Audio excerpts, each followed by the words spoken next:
লোকসভা নিৰ্বাচনৰ পূৰ্বে কংগ্ৰেছত আন এক মুখ্য আঘাত কংগ্ৰেছৰ পৰা পদত্যাগ জ্যেষ্ঠ নেতা ৰতন বড়ো জিলা লোকসভা যুৱ কংগ্ৰেছৰ প্ৰাক্তন সভাপতি প্ৰয়াত মুখ্যমন্ত্ৰী তৰুণ গগৈৰ সময়ত আটাইতকৈ দীঘলীয়া সভাপতি আছিল ৰতন বড়ো দলৰ প্ৰতি মোহভংগ হোৱাৰ বাবে কংগ্ৰেছ ত্যাগ কৰিছে ৰতন বড়োৱে কংগ্ৰেছ দলৰ সমূহ দলীয় বিষয়ববীয়াৰ লগতে প্ৰাথমিক সদস্য পদৰ পৰাও তেওঁ পদত্যাগ কৰিছে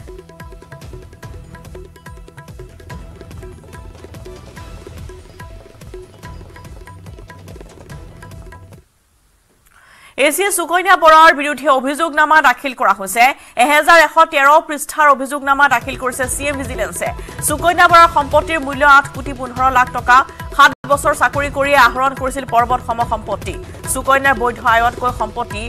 786.26% অধিক সাংসদ পুঁজিৰ কেলেংকাৰীৰ গোচৰত 14 জনৰ বিৰুদ্ধে তথ্য প্ৰমাণ লাভ কৰিছে সুকন্যাৰ বিৰুদ্ধে অনুবাদ জনাইছো যে এছিয়ে সুকন্যা বৰাৰ বিৰুদ্ধে অভিযোগনামা দাখিল কৰা হৈছে 1113 পৃষ্ঠাৰ অভিযোগনামা দাখিল কৰিছে সিএম ভিজিলেন্সে সুকন্যা বৰাৰ সম্পত্তিৰ মূল্য 8 কোটি 15 লাখ টকা 7 বছৰ চাকৰি কৰি আহৰণ কৰিছিল পৰ্বত সম্পত্তি সুকন্যাৰ বৈধ আয়তকৈ সম্পত্তিৰ পৰিমাণ 786.26% অধিক বুলি জানিব পৰা গৈছে সাংসদ পুঁজিৰ কেলেংকাৰীৰ গোচৰত 14 জনৰ বিৰুদ্ধে ইতিমধ্যে আৰু তথ্য প্ৰমাণ লাভ কৰা গৈছিল আৰু তাৰ ভিতৰত আছিল অন্যতম সুকন্যা বৰাৰ নাম আৰু সুকন্যা বৰাৰ এই সন্দৰ্ভত তদন্ত কৰাৰ পিছতে বহুতো তথ্য আহিল পোহৰলৈ যে কেনেদৰে হুৱে বা সম্পত্তিৰ পাহাৰ গঢ়ি তুলিছিল এইগৰাকী এছিয়ে সুকন্যা বৰাই 1113 পৃষ্ঠাৰ অভিযোগনামা ইতিমধ্যে সিএম ভিজিলেন্সে দাখিল কৰিছে য'ত সম্পত্তিৰ মূল্য 8 কোটি 15 লাখ টকা পোৱা গৈছে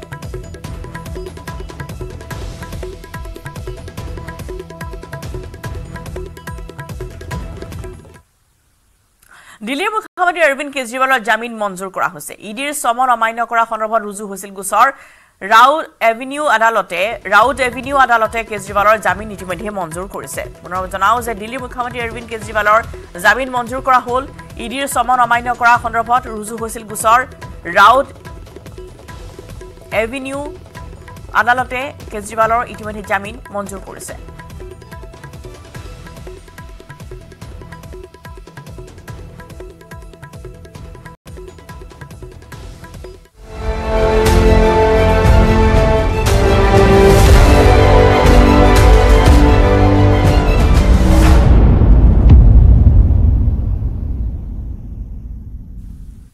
লোকসভা নিৰ্বাচনৰ দিন ঘোষণা হোৱা নাই যদিও শাসক দল বিজেপিয়ে শোণিতপুৰ লোকসভা সমষ্টিত অব্যাহত ৰাখিছে নিৰ্বাচনী প্ৰচাৰ বিশেষকৈ শোণিতপুৰ লোকসভা সমষ্টিৰ বিজেপি দলৰ প্ৰাৰ্থী ৰঞ্জিত দত্তৰ গৃহ সমষ্টিৰ 300 যুৱকে যোগদান কৰিছে বিজেপিত ৰঞ্জিত দত্তৰ বিৰুদ্ধে বিগত বিধানসভা নিৰ্বাচনত বিহালীৰ পৰা নিৰ্দলীয় হিচাপে অৱতীৰ্ণ হোৱা যুৱ নেতা জয়ন্ত বৰাৰ নেতৃত্বত 3 শতাধিক সমৰ্থকে যোগদান কৰে বিজেপিত বাঘমাৰীৰ পৰা বাইক ৰেলী কৰি আহি সমৰ্থকৰ সৈতে বৰংগাৰ যোগদান কাৰ্যসূচীত উপস্থিত হয় জয়ন্ত বৰা ৰঞ্জিত দত্তক নিৰ্বাচনত বিপুল ভোটত জয়যুক্ত কৰাৰ প্ৰতিশ্ৰুতি প্ৰদান কৰিছে জয়ন্ত বৰাই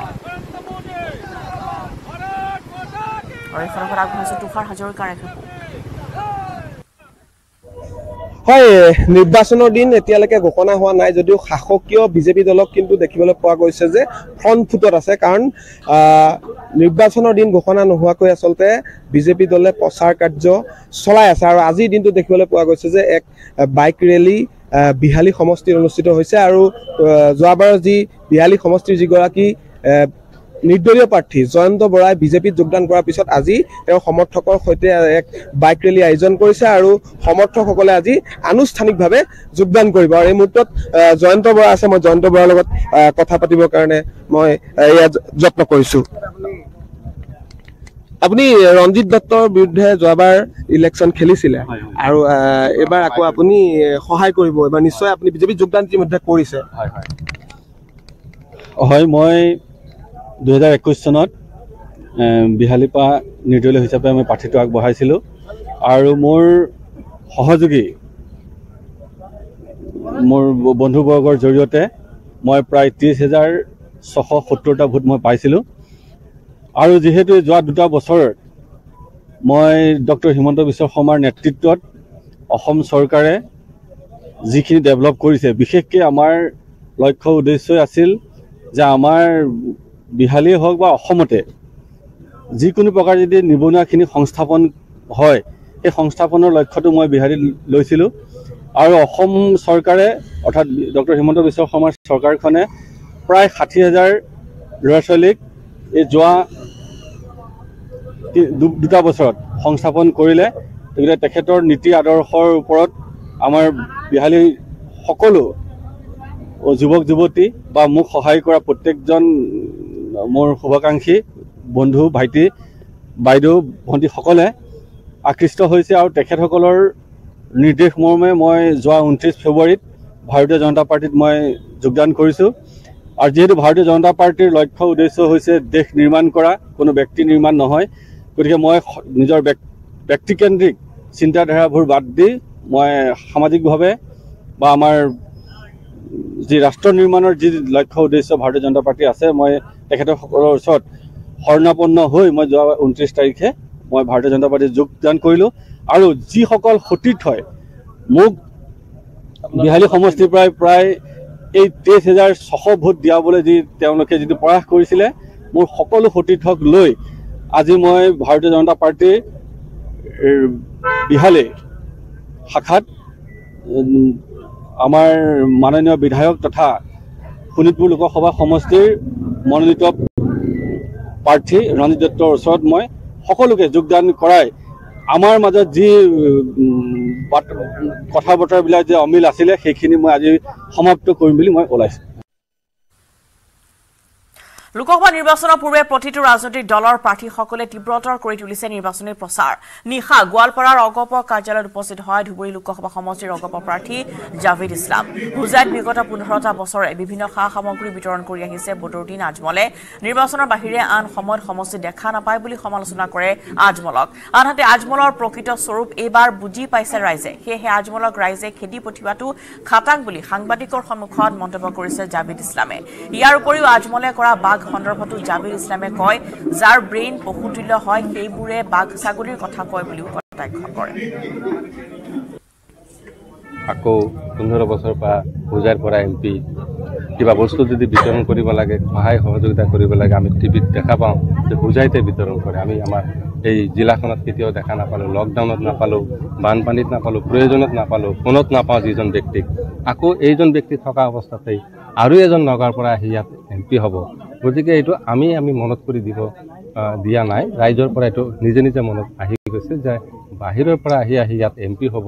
তাৰপিছত 5 বছৰ দেখা নহ'ব, তেওঁলোকে নিজৰ নিজৰ জেগাত গৈ কাম কৰিব আৰু আমি এনেকৈ থাকিম। গতিকে এইবাৰ স্থানীয় যুৱক বা আমাৰ নিজৰ ল'ৰাকে আমি ভোট দিম। গতিকে সেই ক্ষেত্ৰতো আমি লাভৱান হ'ম। আজমল তেখেতৰ যিটো আচল স্বৰূপ আমি গম পাই গৈছোঁ। তেখেত আমাক একো নকৰিলে, তেখেতে আমাক দেশৰ মূল সুঁতিৰ পৰা আমাক আঁতৰাই লৈ গ'ল। তেওঁলোকে যদি নিজে নিজে যদি পশুৰ কথা কয়, বুঢ়া বাঘ মানে কি, যাৰ কোনো কাম নাই জংঘলত, আৰু এজনক ছাগলী বনায়, তেওঁলোকে পশুতুল্য নেকি, জানোৱাৰ নেকি? মানুহ হৈ পেলাই এইবিলাক কথাটো ক'ব নালাগে নহয়। গতিকে তেওঁলোকে মেণ্টেলিটিটো জানোৱাৰত গৈছে, পশুত গৈছে। আৰু চবাই খোৱা এইবিলাক ভাষা নেকি এইবিলাক? এতিয়া ৰাইজে তেখেতক ছেম আগৰ পজিশ্যনত লৈ পেলাই তেখেতক আকৌ ঘূৰাই পঠাব হুজাইলৈকে, আমাৰ পূৰ্ণ বিশ্বাস এইখিনি। নিশা মৰিয়নি দৈনিক বজাৰ সাংসদ গৌৰৱ গগৈ শুকুৰবাৰৰ দিনটো যোৰহাট, বোকাখাত, তিতাবৰ আৰু শিৱসাগৰত নিৰ্বাচনী প্ৰচাৰ চলোৱাৰ পিছত নিশা মৰিয়নিত উপস্থিত হয় সাংসদ গৌৰৱ গগৈ। দৈনিক বজাৰৰ ৰাধা গোবিন্দ মন্দিৰত সপ্তাহজোৰাকৈ অনুষ্ঠিত হৈ থকা অখণ্ড কীৰ্তন কাৰ্যসূচীত উপস্থিত হৈ আশীষ গ্ৰহণ কৰে সাংসদগৰাকীয়ে। ভক্তসকলৰ সৈতে আহাৰ বিতৰণ কাৰ্যসূচীতো অংশগ্ৰহণ কৰে গৌৰৱ গগৈয়ে। প্ৰিয় নেতাগৰাকীক কাষতে পাই ছেলফি ল'বলৈ এনেদৰে হেতা ওপৰা লগাই উপস্থিত লোকসকলে। আনহাতে লোকসভা নিৰ্বাচনত যোৰহাটৰ ৰাইজে আশা কৰাৰ মতে শক্তিশালী কণ্ঠ লাভ কৰিব বুলি প্ৰকাশ কৰিছে গৌৰৱ গগৈয়ে। আজি এই অনুষ্ঠানত বেছি ৰাজনৈতিক কথা পাতিবলৈ মই বিচৰা নাই। এটা ধাৰ্মিক অনুষ্ঠান আমি হ'লে সকলোৱে ইয়াত আহি কীৰ্তন, ভাগৱত পাঠ আজি অধ্যয়ন কৰি বা আমি অনুভৱ কৰি আমি এটা ভাল কথাৰ ওপৰত আমি চিন্তা কৰিবলৈ বিচাৰিছোঁ। আৰু সেয়াই মই আজি এই অনুষ্ঠানৰ পৰা মই ক'বলৈ বিচাৰোঁ, ভৱিষ্যত আপোনালোকে ৰাজনৈতিক মঞ্চত যদি ৰাজনৈতিক প্ৰশ্ন কৰে নিশ্চয় তাৰ উত্তৰ মই হ'লেও মোৰ ইয়াত অহা পৰিকল্পিত কাৰ্যসূচী নাছিল। কিন্তু যেতিয়া মোক অৱগত কৰা গ'ল যে আজি ৰাতি কীৰ্তনটো শেষ হৈ যাব, মোৰ মনৰ এটা হেঁপাহ যে মই ইয়াত আহি ৰাইজক অলপ সেৱা কৰিবলৈ বিচাৰিছোঁ, ভগৱানৰ ওচৰত প্ৰাৰ্থনা জনাবলৈ বিচাৰিছোঁ। সততে ৰাইজবোৰ যে ওচৰত আহি মোৰ লগত চেল্ফি, মোৰ লগত মোক শুভেচ্ছা যে জ্ঞাপন কৰিছে, মই তাৰ অনুমান কৰিব পাৰোঁ যে মৰিয়নি অঞ্চলতো ৰাইজে আমাক যথেষ্ট ভাল পাইছে। আৰু মই আশা কৰোঁ যে অহা নিৰ্বাচনত ৰাইজৰ আশা মৰ্মে যোৰহাট লোকসভা সমষ্টিৰ পৰা এজন শক্তিশালী প্ৰতিনিধি, এজন শক্তিশালী কণ্ঠ আপোনালোকে ভৱিষ্যত দিল্লীত অধীনত নাপাব। আৰু সমগ্ৰ লোকসভা নিৰ্বাচনৰ বাবে শোণিতপুৰ লোকসভা সমষ্টিত চলিছে ব্যাপক ৰাজনৈতিক বঁটা। 9টা বিধানসভা সমষ্টিৰে গঠিত শোণিতপুৰ লোকসভা সমষ্টিৰ গহপুৰ হৈছে অন্যতম। বিজেপিৰ প্ৰাৰ্থী ৰঞ্জিত দত্তক জয়ী কৰাবলৈ প্ৰচাৰ আৰম্ভ কৰিছে বিজেপি মণ্ডল, বিজেপি যুৱ মৰ্চাই। প্ৰায় 1.5 লাখ ভোটাৰ থকা গহপুৰত এতিয়া সকলো ৰাইজৰ মাজত মণ্ডল, বিজেপি আৰু যুৱ মৰ্চাৰ কাৰ্যকৰ্তাসকল সোমাই পৰিছে। তেওঁলোকে এইবাৰ লোকসভা নিৰ্বাচনৰ বিৰুদ্ধে কোনো ধৰণৰ কোনো কাৰণতে ফেক্টৰ নহয় বুলি উল্লেখ কৰে।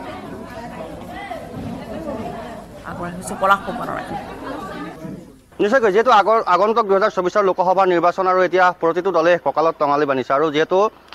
শোণিতপুৰ লোকসভা সমষ্টি, গহপুৰ বিধানসভা সমষ্টি এটা গুৰুত্বপূৰ্ণ সমষ্টি, প্ৰতিটো নিৰ্বাচনতে এটা গুৰুত্বপূৰ্ণ ভূমিকা গ্ৰহণ কৰি আহিছে। আৰু মোৰ সৈতে আছে বিজেপি যুৱ মৰ্চা আৰু বিজেপি মণ্ডলৰ কাৰ্যকৰ্তাসকল আছে। মই আপোনাৰ ওচৰলৈ আহিছোঁ, যিহেতু 2024 লোকসভা নিৰ্বাচন সন্মুখত, গতিকে আপোনালোকৰ কেনেকুৱা ধৰণৰ পদক্ষেপ হ'ব এবাৰ প্ৰাৰ্থীগৰাকী জিকাই নিয়াৰ ক্ষেত্ৰত? আমি এইবাৰ বিশেষকৈ আমি যে নিৰ্বাচনী প্ৰচাৰ সভা আমাক কৰিবলগীয়া নাই। আপোনালোকে দেখা পাইছে যে আমাৰ কেন্দ্ৰীয় চৰকাৰ তথা ৰাজ্য চৰকাৰ যি উন্নয়নমূলক কাম কাজ, এই উন্নয়নমূলক কাম কাজৰ প্ৰতি আকৰ্ষিত হৈ ইতিমধ্যে জনসাধাৰণে আমাক লগত সংগ দিছে। কিন্তু আম আদমি পাৰ্টিৰ প্ৰাৰ্থীগৰাকীয়েও কিন্তু নিৰ্বাচনী প্ৰচাৰ তীব্ৰতৰ কৰি তুলিছে বৰ্তমান সময়ত। ক'ৰবাত নহয় ক'ৰবাত অসুবিধাৰ সৃষ্টি হ'ব নেকি? আমি আম আদমি পাৰ্টি আজিলৈকে দেখা নাই। যদি কোনোবা জেগাত 2-4 গৰাকীয়ে কিবা প্ৰলোভনত পৰি যদি তেওঁলোকৰ লগত সংগ দিছে এইটো নাজানো, কিন্তু আমি যিমান জেগাত গৈছোঁ, আমি গহপুৰ সমষ্টিৰ চুকে কোণে আমি যিমান জেগাত গৈছোঁ সকলোতে আমাৰ বিজেপি জয় জয় ময় অৱস্থা। আমি আপোনাৰ ওচৰলৈ আহিছোঁ, কি এবাৰ ৰণকৌশল আপোনালোকে তৈয়াৰ কৰিছে? কিয়নো বিৰোধীক কিন্তু কেতিয়াও আপোনালোকে দুৰ্বল বুলি ভাবিব নোৱাৰে, যদিও আপোনালোকে কৈছে। বিৰোধীক আমি দুৰ্বল বুলি ভবা নাই আৰু ভাবিবলৈও আমাৰ লগত একো নাই, কিয়নো বিৰোধীক আমি দেখাই নাই আজিলৈকে। যে গহপুৰ সমষ্টিত যে বিৰোধী আছে,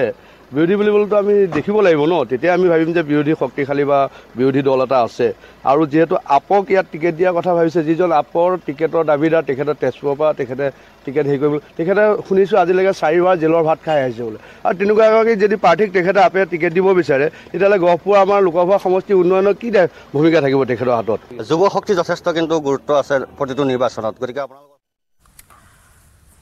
আৰু ইতিমধ্যে আমি জনাইছোঁ যে আৰু কিছু সময় পিছতে 11 বজাৰ লগে লগে বাজপেয়ী ভৱনত বিজেপিৰ এখন জৰুৰী বৈঠকৰ আহ্বান জনোৱা হৈছে। আৰু ইতিমধ্যে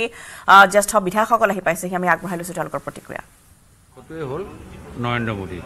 আমি নৰেন্দ্ৰ মোদীৰ লগত আগত ৰাখি আৰু আমাৰ যিবিলাক ডেভেলপমেণ্ট আমি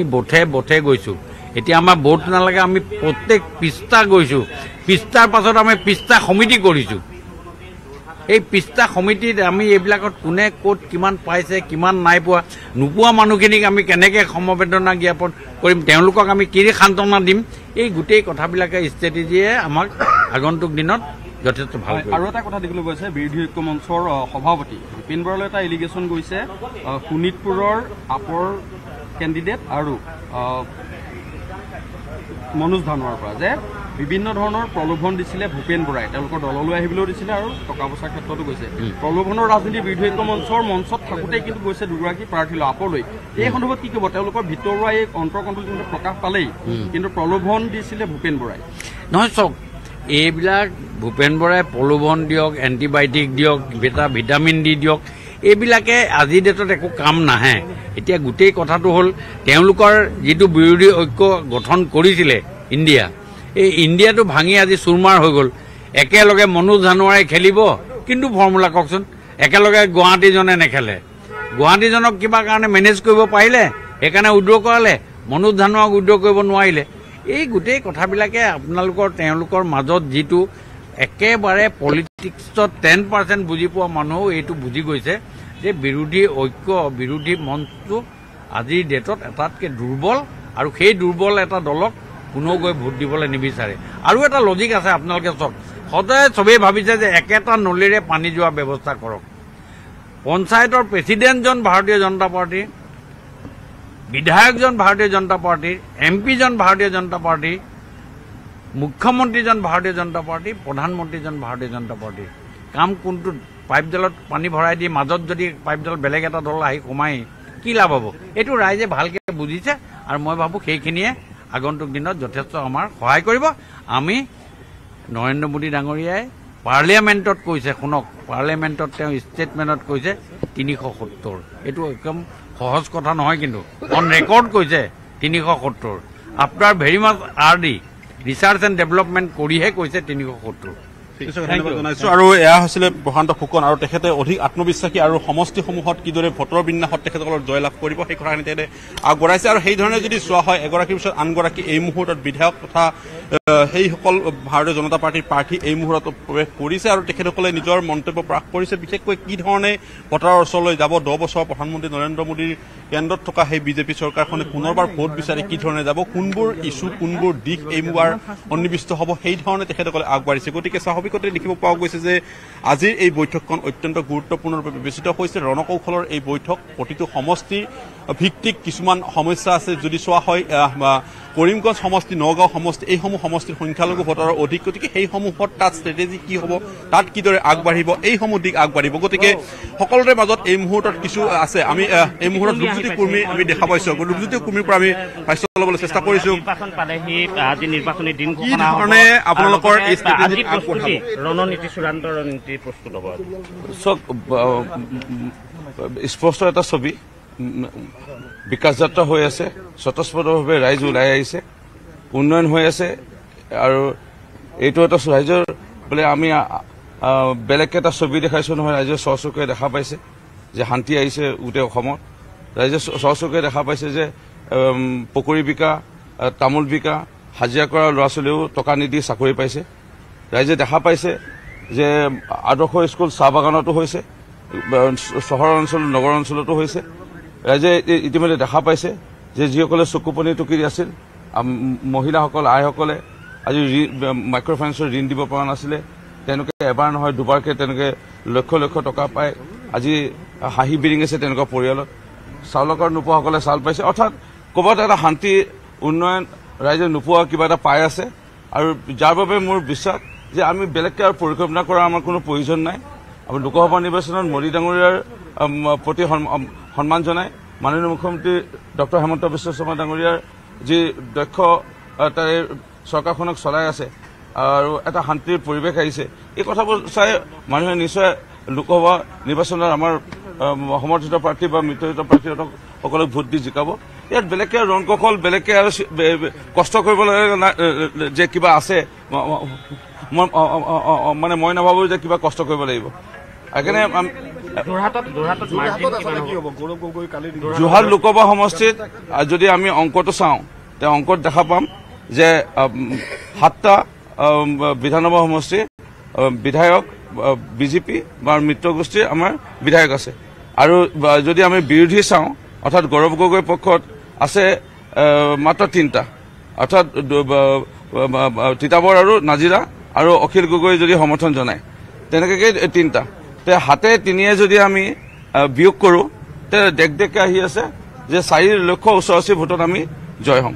সেইকাৰণে আৰু বেলেগকৈ এটা অংক নাই আৰু সেইকাৰণে মই এই লোকসভা নিৰ্বাচনত মই ইমান অংক কৰি থকা মই একো দেখাই নাই এখন সুন্দৰ ছবি আমাৰ সন্মুখত গৌৰৱ গগৈ কৈছে যে যোৰহাটত খেলিবলৈ ইমান মন নাই মন আছিলে আগৰ কলিয়াবৰ সমষ্টি অৰ্থাৎ এতিয়া তেখেতৰ কি মন আছে কি মন নাই মই নাজানো কিন্তু ৰাইজৰ মন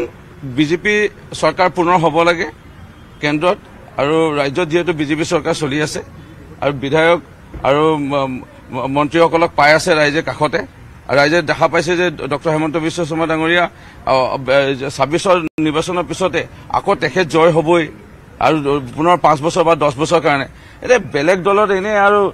চেকা লগাই পেলাই হাতটো গোন্ধাই এইবোৰ লাভ নাই সেইকাৰণে বিজেপি পক্ষতে ভোট দিব পাৰিব জানো ভয় কৰিছে নেকি বা আশংকা হৈছে নেকি যি কাৰণে প্ৰথমেই তেওঁ এতিয়া স্বীকাৰ কৰি দিলে যে নিৰ্বাচন আগমুহূৰ্ততে যোৰহাটত মন নাছিলে যোৱাকালি এটা ছবি অসমৰ ৰাইজে দেখা পালে যে তিতাবৰ বিধানসভা সমষ্টিত তেওঁৰ দেউতাকৰ আছিল আৰু তাত স্বতঃস্ফূৰ্তভাৱে হয়তো 5,000 10,000 আমি ধৰো 3,000 মানুহ আহিব লাগিছিল যিটো হলত মিটিং কৰিছে আমি গোটেই চকী হিচাপ কৰি আমি যিটো পালো তাত 500 চকী পেণ্ডেল ওলাব বিচাৰিছে আৰু কাষতে বহি আছিলে খুব বেছি থিয় হৈ থকা মানুহ 800 বা 1000 য'ত তেখেতৰ তিতাবৰ সমষ্টিতে আস্থা হেৰুৱাইছে মানুহৰ তেখেতৰ বাকী সমষ্টিৰ কথা মই নকওঁ নিশ্চয়কৈ ধন্যবাদ জনাইছো আৰু এয়া আছিল ৰূপজ্যোতি কুৰ্মী আৰু এই মুহূৰ্তত সুৰেশ বৰা নগাঁও প্ৰাৰ্থী আমি উপস্থিত আছে আমি তেখেতৰ পৰা দুহাৰ ল'বলৈ চেষ্টা কৰিছো যে যিটো আজি ষ্ট্ৰেটেজি বৈঠক আৰু এই ষ্ট্ৰেটেজি বৈঠকখনে কিদৰে ভোটাৰৰ ওচৰলৈ যাব তাৰ পৰা আগবাঢ়িব যিহেতুকে প্ৰাৰ্থী আপুনি কি ধৰণে সমষ্টিটোলৈ আশা কৰিছে চাওক মানে আজি ইয়াতে আমাৰ সভা হ'ব ইয়াতে বিভিন্ন ধৰণৰ আলোচনা হ'ব মাৰ্গদৰ্শন কৰিব CM ছাৰে আমাক আৰু মোৰ পাৰ্টিকুলাৰ মোৰ নগাঁও লোকসভাৰ কথাটো ক'ম যে নগাঁও লোকসভাত আমাৰ ভাল হ'ব আমি একেদিন সভা সমিতি কৰিছোঁ ৰাইজৰ সঁহাৰি পাইছোঁ ভাল হ'ব কাৰণ তাতে আপোনালোকৰ বা অসমৰ মানুহৰ এটা মনত এটাই যে যিহেতু মাইনৰিটি ভোটাৰ বেছি আছে গতিকে তাত কি হ'ব আচলতে ভাৰতৰ প্ৰধানমন্ত্ৰী শ্ৰীযুত নৰেন্দ্ৰ মোদী ডাঙৰীয়াৰ যি উন্নয়নৰ ঢৌ ভাৰতবৰ্ষত আহিছে সেই গৈ নগাঁও লোকসভাতো সোমাইছে আৰু অসমৰ মুখ্যমন্ত্ৰী ডক্টৰ হিমন্ত বিশ্ব শৰ্মা ডাঙৰীয়াই নিবনুৱাসকলক নিকাভাৱে যি চাকৰি দিছে সংস্থাপন দিছে মহিলাসকলক বিভিন্ন ধৰণৰ সন্মান আৰু আঁচনি দিছে আৰু লাখপতি বাইদেউ বনাবলৈ গৈছে মহিলাসকলক এইখিনি কথাৰ কাৰণে আমাৰ খুব এটা প্ৰভাৱ পৰিছে আৰু মাইনৰিটি ৰাইজ আজি মন সলনি হৈছে বিজেপিৰ লগত আহিছে আৰু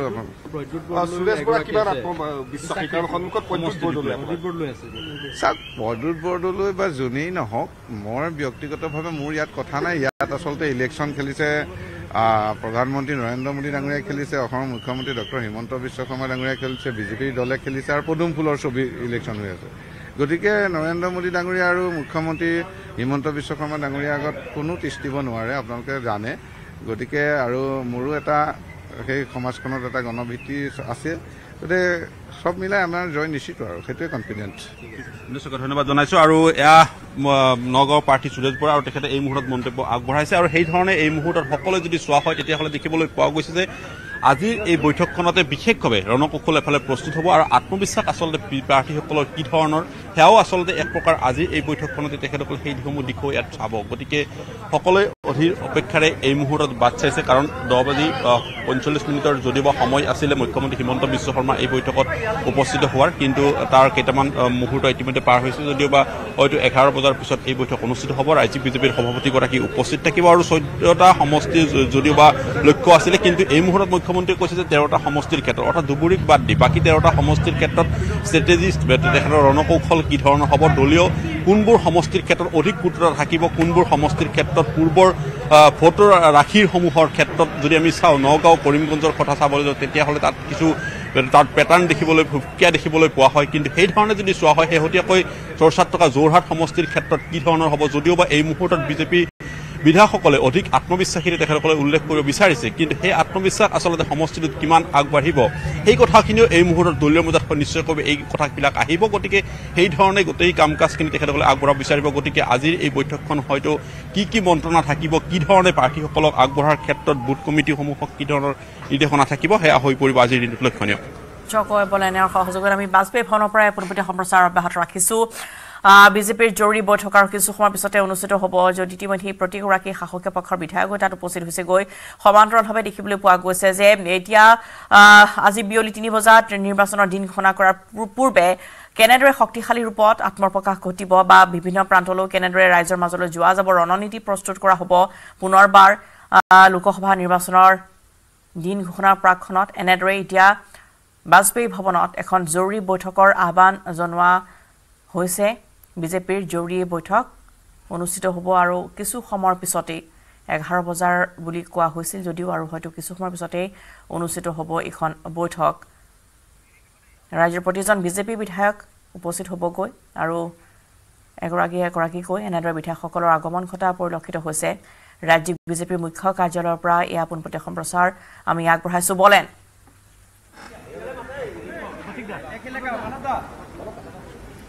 এই মুহূৰ্তত আমি লখিমপুৰ বিধায়ক মানৱ ডেকা উপস্থিত আছে গতিকে মানৱ ডেকাৰ পৰা লৈ ল'ব বিচাৰিছোঁ যে তেখেতৰ সমষ্টিটো আৰু তেখেতৰ লখিমপুৰৰ বিশেষকৈ কি ধৰণৰ এটা কয় দুজন কেণ্ডিডেট আছিলে প্ৰথমতে এতিয়া পেহেলে আপ কৈছে ইজনে মই যিটো খবৰ পাইছোঁ ইজনে কৈছে আপুনি খেলক নাই ইজনে কৈছে আপুনি কোনে খেলিব বিচৰা নাই বোলে লখিমপুৰ নাই সেইটো কাৰণে মানে কোনো এজনে খেলিব বিচৰা নাই মই যিটো খবৰ পাইছোঁ